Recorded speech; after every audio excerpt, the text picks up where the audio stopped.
একটু যদি একটু একটু আপনি কি দেখেছেন? দেখছি ওগুলো আমাদের ছাত্র, একটু যদি বলেন। ওরা তিনজনে আমাদের ছাত্র। হোসনামালানগর স্কুলে লেখাপড়া করছিল। আমি শহর থেকে জলার খেয়ে দেখার জন্য, ছোট ছেলে বলছিল যাওয়ার সময়, ম্যাডাম আপনার জন্য কি আনবো? আমি বলছি যে আমার কিচ্ছু লাগবে না, তোরা ভালো থাকিস। আমি সেটা মেনে নিতে পারছি না। যদি এসিতে মারা যেত, এসির থেকে যারা বের করছে এরা তো মারা যায় নাই, সেটা দেখেন আপনারা বিচার করে। এসি সবার বাসায় আছে না, এসি সবার বাসায় আছে, গাড়িতে আছে, কোনোদিন তো শুনি না যে এসির থেকে নষ্ট হয়।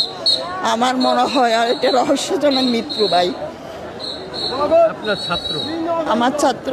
আপনি হাতে করে মানুষ করেছেন? করছি আমি। সাজ্জাদ খুব শান্ত ছিল, মুখে হাসি ছিল না। তো বলছি যে তোর মুখে হাসি নাই কেন? হাসতো না। এটা আমি মেনে নিতে পারছি না আমার ছাত্রদের জন্য।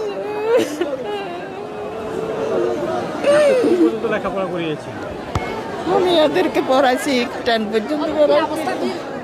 আপনার নামটা? আমার নাম কৃষ্ণা চক্রবর্তী, হোসনামালানগর উচ্চ বিদ্যালয়ের অবসরপ্রাপ্ত শিক্ষক।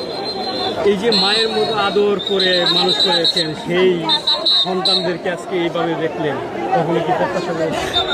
আমি কোনোদিন আশা করি না যে তাদের আমাদেরকে নেবে এরা কাঁধে করে। আজকে আমি এদের লাশ দেখলাম, সেটা আমরা মেনে নিতে পারছি না।